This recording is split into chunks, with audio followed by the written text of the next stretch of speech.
KW Continente presenta los análisis y comentarios del ingeniero José Isabel Blandón y Fernando Correa. Muy buenos días, Panamá. Hoy es martes 15 de febrero. Usted ve Next Canal, nos ve en Next Canal 21, nos escucha por KW Continente. Un día en el que, el problema de las medicinas. En la mañana el presidente, en una visita que dio a la Universidad de Panamá, pues ya anunciando la construcción de la Facultad de Medicina, dijo que era un problema que se va a resolver. Se crea una comisión de alto nivel presidida por el vicepresidente José Gabriel Carrizo. Un día en el que, el tema de la tensión con Rusia es tema obligado.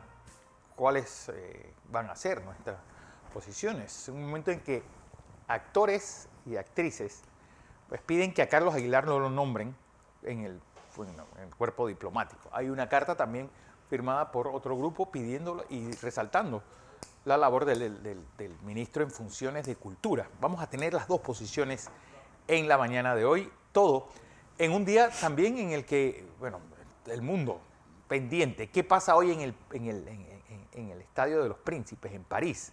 París Saint-Germain contra Real Madrid. Hoy es un primer encuentro de octavos de Champions, una llave que puede indicarnos por dónde irán los tiros y quién podría ser el campeón de esta temporada en la liga de fútbol más prestigiosa del mundo. Un día también en el que Estados Unidos piden extradición a Juan Orlando Hernández. Ojo con esto, expresidente de Honduras. Pues en un momento, atención, porque el lunes 28 será libre para el gobierno. Y ayer vino el decreto firmado por el presidente de cómo pagarán las horas de ese día. ¿Qué implica esto? A partir de hoy. A partir de hoy, que el lunes y martes sería libre para el sector oficial y que, ¿qué pasará con ese proyecto de ley que pedía cambiar el asueto de martes de carnaval para el lunes? Vamos a ver qué ocurre con todo esto. Don José Blandón Castillo. Buenos días, Fernando. Buenos días. Buenos días a toda nuestra audiencia que nos sigue en KW Continente Radio y en Canal 21 Next TV. Por la mitad se parte el mes. Sí. Febrero, un mes corto. ¿No? Algunas cosas importantes. Le voy mientras usted se toma su tacita de café o viene manejando tranquilo, las dos noticias que le están dando la vuelta al mundo.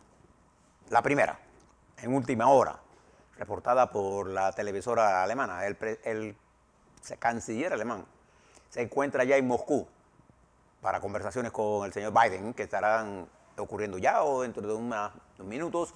Se encuentra con una delegación de más de 50 personas. Entiendo que está la señora canciller Baerbock,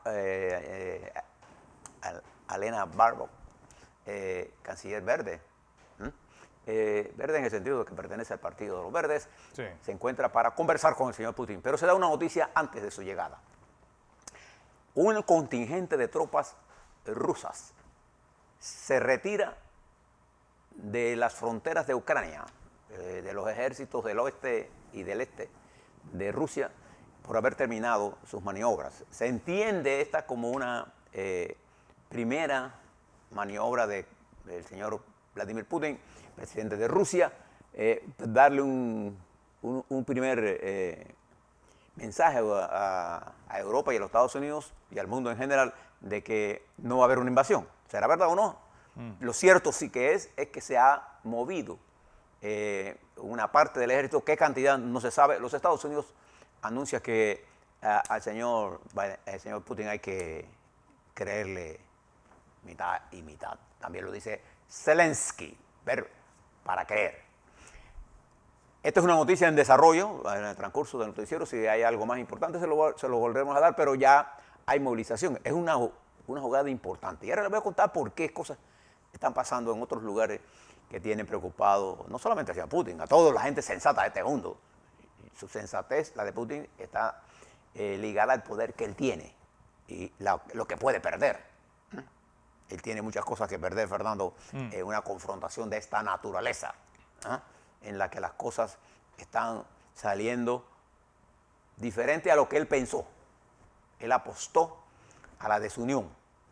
Bueno, el canciller Scholz se comprometió desde Ucrania a respaldar a Ucrania. Ahora le hablo un poco más en detalle sobre esto. También una noticia en desarrollo desde la madrugada de anoche. La residencia de Luis Orlando Hernández en Honduras, el expresidente por 10 años, por 8 años, de Honduras, ya la Corte Suprema de Justicia tiene en sus manos, se la mandó a la Fiscalía, una nota de los Estados Unidos pidiendo la extradición del expresidente hacia Honduras. La casa del señor expresidente está rodeada de efectivos de la seguridad hondureña y está a la espera de que decida la Corte con respecto a esta extradición. Recuerde que Luis Hernández tomó posesión como diputado del Parlacén.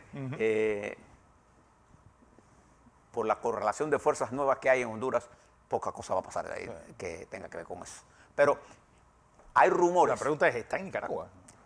Hay rumores de una emisora no confirmado. Lo que sí está confirmado por la Cancillería hondureña es que el documento de extradición ya llegó a Honduras y está en manos de la Corte. Eso está confirmado por la Cancillería y por los medios informativos Reuters, Associated Press, United Press International, en fin, está transmitida también por las televisoras de la BBC de Londres, está por la televisora alemana DW, ¿no?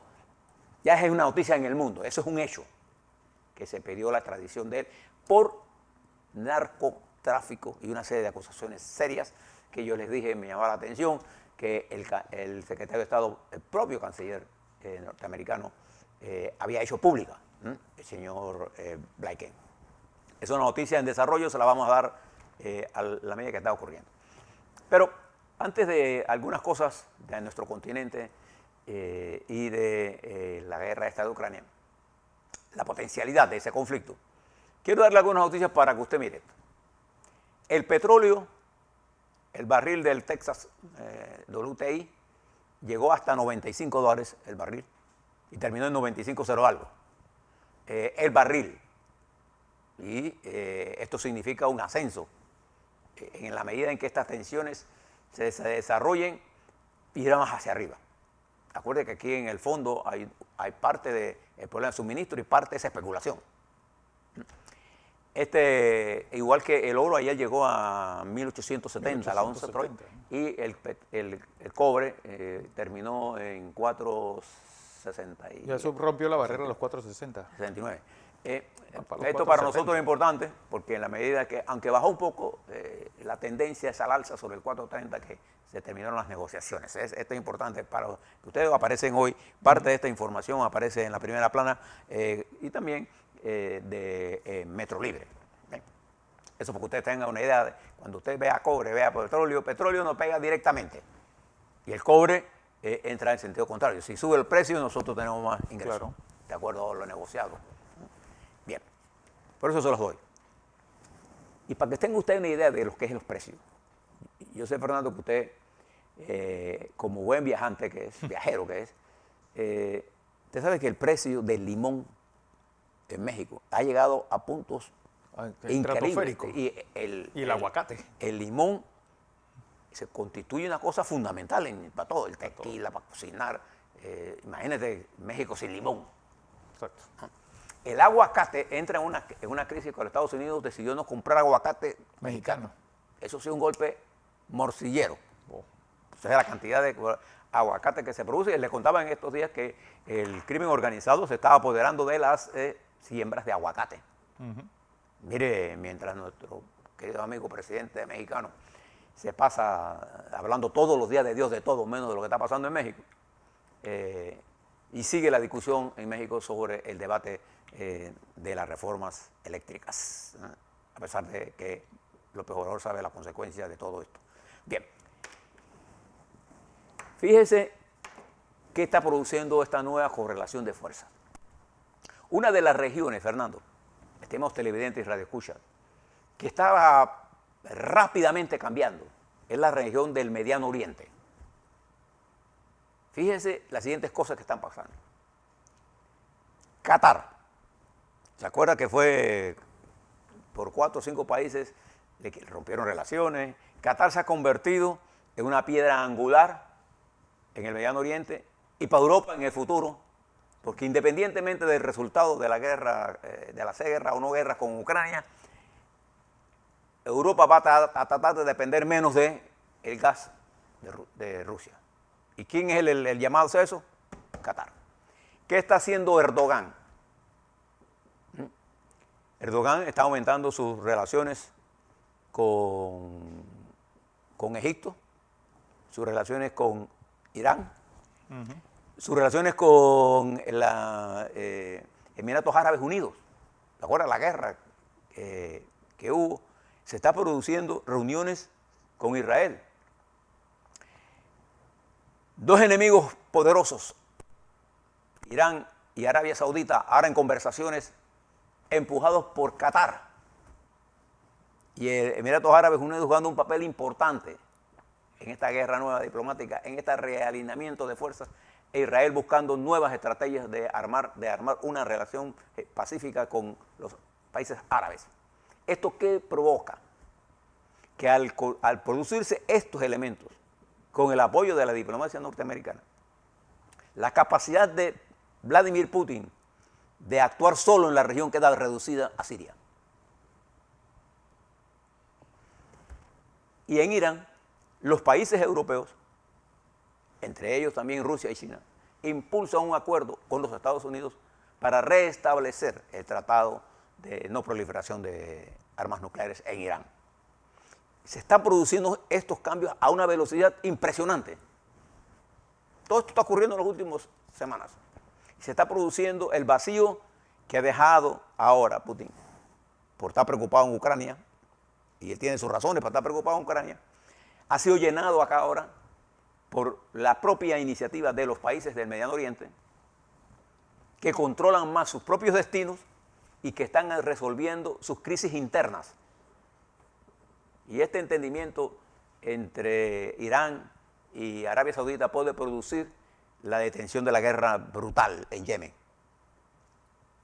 Y va a crear un nuevo espacio de dirección y un nuevo eje de poder en manos de los árabes por el peso que ellos tienen en términos de las riquezas que generan, el petróleo que tienen y el gas natural que tienen.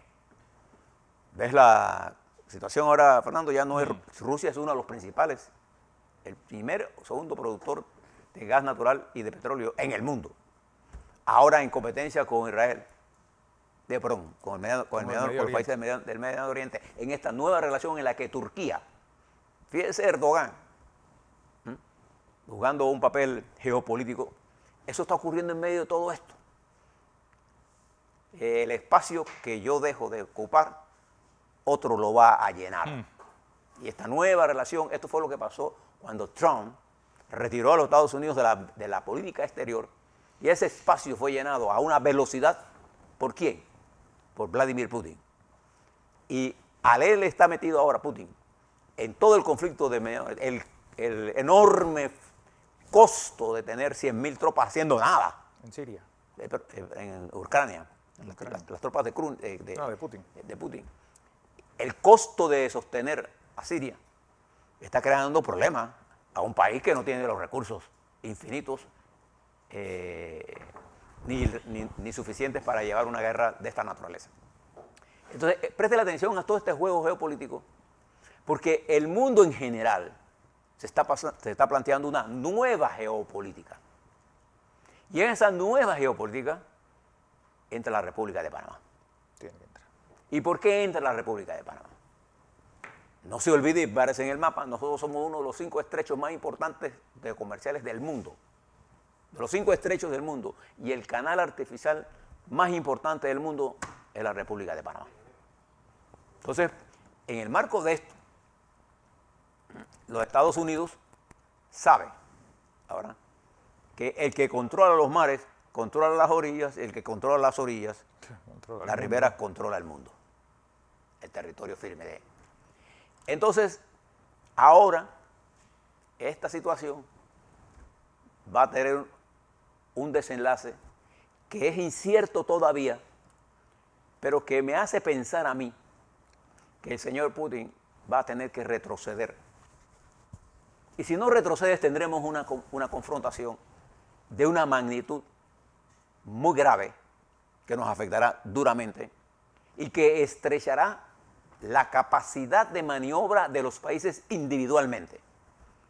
Nos obligarán a tomar posiciones claras sobre en qué bando estamos. Sí, sí. Aquí no, Aquí no va a haber términos medios cuando esto llega a estos niveles. Apostemos a la paz. Dejemos un momentito allí. Porque fíjese que mientras eso está ocurriendo y el canciller alemán en presencia, fíjese lo que ocurre con él. Él estaba en Ucrania ayer, hoy está en Moscú, y le quería a Rusia aplicar una prueba de PCR al canciller. Y él se negó. Él dijo que no se iba a aplicar ni una prueba de PCR ruso. Que ya él tenía 3 pruebas de PCR alemana y que él no se iba a perder. De hecho, no se las hizo, punto. Nadie. ¿Quién en una guerra va a hacer que otro... Estamos hablando de un dirigente de la talla del canciller alemán. Bueno, no se la hizo y ya entró Rusia. Para que usted vea hasta dónde el conflicto está estirado. Y él dijo que él no se iba a hacer la prueba de PCR ruso. Se hizo las pruebas de PCR alemana. ¿Eh? Y va con una delegación de 50 y con periodistas. Entonces fíjate que Putin, los periodistas que lleva son de los camaradas. No, compañeros. Aquí va una delegación de periodistas para informar de lo que está ocurriendo en vivo y en directo. Eso lo vamos a saber si ya no está saliendo ya en estos momentos. Pero además de eso, la pelea entre Rusia y Estados Unidos por la filtración de informaciones que se están dando de inteligencia y de las cadenas de televisión rusas y las cadenas de bloqueos, de block que manda Rusia en las redes. Hay una guerra de comunicación. Rusia dice que es un cuento de Estados Unidos, que no va a haber invasión. Estados Unidos dice que Rusia está preparada para una invasión. El volumen de fuerza que ha puesto Putin en Ucrania y en el mar es suficiente para invadir. Ahora dio el primer paso. ¿Qué eso significa? ¿Significa que no va a invadir? No sabemos. Los Estados Unidos insiste, de hecho, ha retirado muchos países sus embajadas de Kiev. Sí.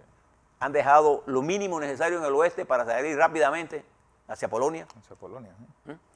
Y Bielorrusia, que parte de la estructura del poder que tiene Putin en la región, porque este caballero Lukashenko es tan dictador como el señor Putin. Y usted sabe lo que pasó en Uzbekistán en estos días, la semana pasada, ¿no? Con el país que invadieron ya. Entonces, esta nueva situación de la guerra psicológica está en desarrollo. Mientras eso está ocurriendo allá, el G7, que concentra las más poderosas economías en su conjunto, incluso más poderosas que China y Rusia combinadas, anunció que de ocurrir una invasión, las medidas económicas que ellos van a tomar sobre Rusia serán las más duras de la historia y les causarán un daño terrible a Rusia. Ojo. Por eso nosotros estamos por la paz. Ojo, que esto no es Múnich. Sí, no, esto es otra cosa, esto es otro juego. Y lo importante es que lo estamos siguiendo por televisión. Sí, esto es y yo le recomiendo que no se lea de un solo bando. Mire todo lo que está ocurriendo, ¿no? ¿Sí? El 80% de la inteligencia del mundo está publicada. Basta que usted lea bien. Ahora, no se ponga a leer las redes panameñas, que no publican nada de estas cosas. ¿No? Ni Foco, ni Claramente, ni nada de esas cosas. Lea la televisión alemana, vea lo que está pasando en Rusia, vea lo que están diciendo los chinos, vea lo que están diciendo Estados Unidos. ¿No? ¿Y por qué es importante que nosotros lo veamos? Porque nosotros somos parte de ese juego geopolítico mundial. El canal de Panamá. Además, el Tratado de Neutralidad de Panamá no tiene la firma, no tiene la... Ni de Rusia ni de China. Y de China por la razón de que primero firmó Taiwán, ¿recuerden? No teníamos relación. Y nosotros, China exige que Taiwán no esté para ellos firmar. No porque China esté en contra de nosotros, no. El caso de Rusia es por las razones geopolíticas de Rusia. Pero igual, nuestra relación con Rusia es más limitada que con China, popular. Bien, en este juego, mire cómo está nuestra América. Pero en primer lugar, observe lo que está ocurriendo en Perú. La situación de seguridad ha llegado a tal nivel que el presidente Pedro Castillo, adivina quién tuvo que llamar, al ejército. Al ejército. Porque en Perú, igual que en Panamá, con menor grado, pero con mayor grado en Ecuador, que aparecieron una gente guindada en los puentes, Sí. al estilo de los asesinatos Como mexicanos sí. y otros decapitados, Como México. como México. A diferencia de eso, en Ecuador, el crimen organizado se ha tomado la actividad del procesamiento de la droga y controla cárceles y sectores de la sociedad. Y está tan penetrado que ahora eso se está repercutiendo en Perú, en donde la institucionalidad fue duramente golpeada por esa guerra de Lawfare que destruyó una gran parte de la institucionalidad y que provocó caídas de presidentes, porque si hay un país donde es fácil votar un presidente, ese país es Perú. Sí, y Ecuador. 87 votos de diputados votan un presidente sin nada. Entonces, esta situación de Perú, unida a la falta de una visión estratégica geopolítica del presidente Castillo para entender lo que tiene que hacer, ahora unido a los ataques a mansalva que le está haciendo el señor Maduro, que dice que ellos son una izquierda fracasada, él habla de la izquierda fracasada, cuando el país fracasado por excelencia y por definición, por sus indicadores económicos, sociales, la destrucción, la corrupción, la estructura militar está carcomida por la penetración que hizo el crimen organizado en Venezuela. Más que 4 millones de exilados, 5 millones de exilados, no dicen Pero el desastre además, que es eso allá adentro. y su confrontación con Colombia, permanente. A Maduro lo salva, todavía. El hecho es que el mundo está en otra confrontación. Sí, está mirando para otro lado. ¿No? Y en esa otra confrontación vendrán los ajustes de cuentas, créalo. Este es un mundo que va a recibir un revolcón bien fuerte. Mire, le cuento lo que está pasando en Medio Oriente. Tómese el trabajo de leer lo que está pasando en Arabia Saudita, en Irán. Cuando usted habla de Arabia Saudita e Irán, habla de estados que tienen odios ancestrales. Y están buscando acuerdos. Y usted tiene que entender el papel de Turquía. Quizás Fernando un día de esto pueda explicarle a ustedes con mayor detalle qué es Turquía en el medio de una confrontación entre el este y el oeste. Ese es el punto de unión. Eso es lo que provocó el descubrimiento de América, fue la emersión de Turquía, bueno, en ese momento el Imperio Otomano como eje, como punto dominante en todo lo que era la relación de Occidente y Oriente, para que veamos la importancia que tiene desde hace cuánto tiempo. Y fíjese que si usted mira nuestro continente, Bolsonaro ya también va para Rusia después que él debió salir ayer. Y debe estar en Rusia hoy para reunirse con Putin, mientras deja por allí un decreto hace un par de semanas para el desarrollo de la minería artificial en la Amazonia, y ha dejado levantado a los indios, los indígenas, a los autóctonos de esa región, por las políticas que él tiene por la destrucción de la Amazonia. Y por la destrucción, porque no hay nada más que destruya. Principalmente por la ganadería. Sí. No, la ganadería extensiva. Y la minería ilegal y artesanal. Los garampeiros famosos. Y esto, en el momento en que la última encuesta que se publica en Brasil indica que si las elecciones fueran hoy, Lula da Silva ganaría en la primera vuelta dándole una, ¿cómo se llama? Una palera a Bolsonaro, y el señor Sergio Moro está en la encuesta con 5 o 6 puntos. Y fíjese que termina el gobierno de Chile en unos pocos días. El 11 de marzo toma posición el joven presidente electo Gabriel Boric, y el índice de gestión del presidente Piñera termina en menos 70. O sea, él dice no, el porcentaje de gente que declara negativa su gestión es del 70%. Un índice de gestión de menos 50. Bueno. Menos 50.